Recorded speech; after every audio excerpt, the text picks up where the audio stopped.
हरे कृष्णा। इस वीडियो में हम पहले अध्याय का 36 श्लोक संख्या से शुरू करेंगे। इस श्लोक में अर्जुन जी कह रहे हैं, यदि हम ऐसे आतताइयों का वध करते हैं। देखो, थोड़ी देर पहले वो स्वजन बोल रहे थे, अब उनको आतताई बोल रहे हैं। आतताई इज ए हार्डन्ड क्रिमिनल, मतलब एक ऐसा व्यक्ति जिसने बहुत अपराध किया है, आतताई।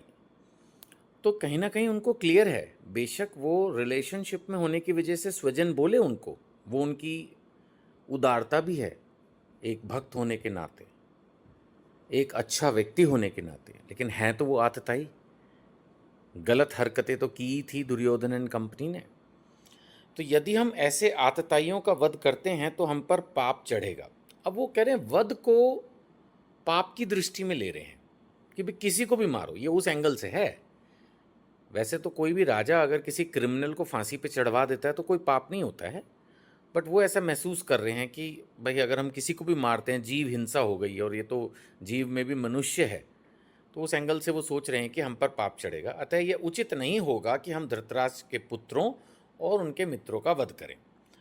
अब वो कह रहे हैं, हे लक्ष्मीपति कृष्ण, भगवान को संबोधित करते हुए पूछ रहे हैं कि इससे हमें क्या लाभ होगा और अपने ही कुटुंबियों को मारकर हम किस प्रकार सुखी हो सकते हैं। मतलब ये पॉइंट वो पहले भी बोल चुके हैं, अब फिर से बोल रहे हैं।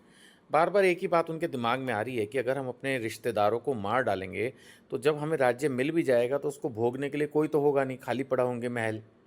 ऐसा सच वैसे वो 5 भाई तो होंगे, लेकिन फिर भी उनको महसूस हो रहा है कि भाई, जो मैं बार बार बोलता भी हूँ कि भीष्म पितामह, गुरु और बहुत सारे मित्र वगैरह आ गए हैं लड़ने के लिए दोनों तरफ से। तो युद्ध में नेचुरली चलो हम तो 5 वॉरियर्स बहुत मजबूत हैं, नहीं मारे जाएंगे, लेकिन बहुत सारे लोग तो हमारे पक्ष के भी मारे जाएंगे, उधर के भी मारे जाएंगे।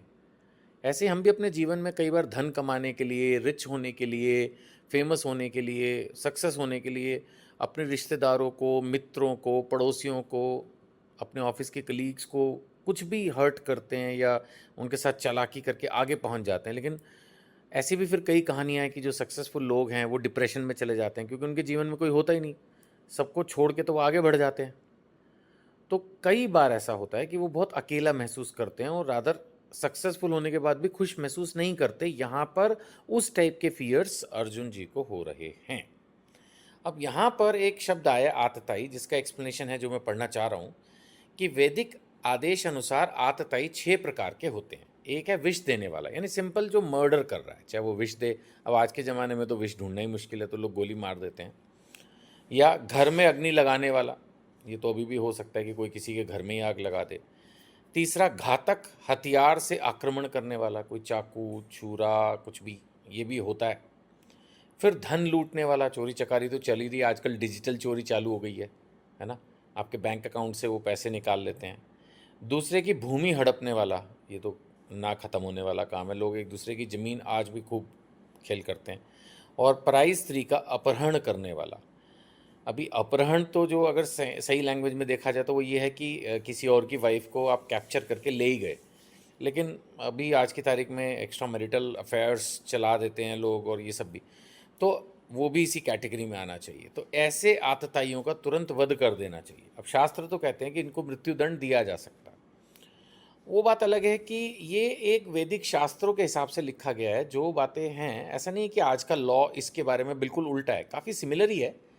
बट हाँ, ये है कि भाई किसी को भी अगर मृत्युदंड देना है तो वो काम हमारा नहीं है ना, वो काम राजा का है, यानी कि गवर्नमेंट का है, उनके जुडिशियल सिस्टम का है। अगर हम आज के कंटेक्स्ट में भगवत गीता को हमेशा पढ़ के जैसे हम समझने का प्रयास करते हैं, तो ये चीज़ें आप देख सकते हो। और लेकिन इस समय जो अर्जुन हैं वो एक तरह से राजा ही बनने वाले हैं। युधिष्ठिर, अर्जुन, वो एक ही बात है। तो वो अगर इन लोगों को मृत्यु दंड भी दें, इन्होंने जो अपराध किए हैं, तो वो कोई बहुत गलत नहीं होगा। यही बात आगे चल के भगवान कृष्ण उनको समझाएंगे भी।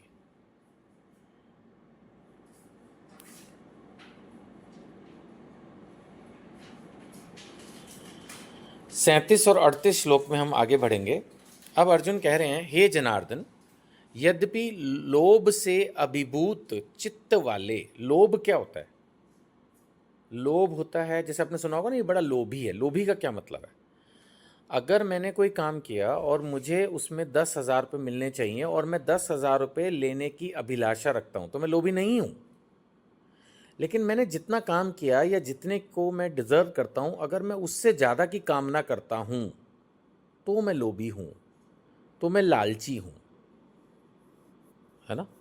यानी कि मैं जितना मेरे को मिलना चाहिए, जितने के लिए मैं काबिल हूँ, उससे ज़्यादा मैं चाह रहा हूँ। सो यद्यपि लोभ से अभिभूत, अभिभूत माने बिल्कुल एनग्रॉस्ड हैं ये लोग, उसमें डूबे हुए हैं, चित्त वाले ये लोग, इनका जो हृदय है वो लोभ से डूबा हुआ है। अपने परिवार को मारने या मित्रों से द्रोह करने में कोई दोष नहीं देखते, वो भी तो उनको मारने आए हैं। अर्जुन यहाँ पर करुणा भी फील कर रहा है, उसकी बॉडी सिम्टम्स भी चेंज हो रहे हैं, उनको स्वजन भी कह रहा है, लेकिन वो लोग ऐसा कुछ नहीं सोच रहे होंगे, उन्होंने तो सोचा होगा ठीक है हम जाके सारे पांडवों को मार देंगे। तो वो बोल रहा है कि ये लोग लोभ से अभिभूत चित्त वाले लोग हैं और ये अपने परिवार और मित्रों को मारने में इनको कोई दोष नहीं दिख रहा। किंतु हम तो पढ़े लिखे हैं, जैसे होता है ना कोई बड़ा होता है समझदार होता है, उसको बोलते हैं भाई तेरे को तो अक्ल थी। तो किंतु हम लोग जो परिवार के विनष्ट करने में अपराध देख सकते हैं, भाई हम तो समझदार हैं, हम तो भक्त हैं, हमने शास्त्रों का अध्ययन किया है, हमने गुरु द्रोण से शिक्षा ली है, आप हमारे पास हो, हम तो धर्म को अच्छे से समझते हैं, फिर हम इस वो अर्जुन धर्म का युद्ध करने वाला है, फिर भी उसको कहीं ना कहीं उसमें अधर्म का डाउट हो रहा है। और अपोजिट पार्टी को देखिए, वो अधर्म का युद्ध कर रहे हैं, फिर भी उनको लग रहा है ठीक है। यही होता है, उन लोगों की तामसी बुद्धि थी। यहाँ पर एक शुद्ध हृदय का भक्त है, इसलिए वो भगवान से अपनी क्वेश्चनिंग एक तरह से कर रहा है कि फिर हम इन पाप कर्मों में क्यों प्रवृत्त हों, ये क्वेश्चन है। इसके आंसर के लिए फिर हम आने वाले श्लोकों में जाएंगे।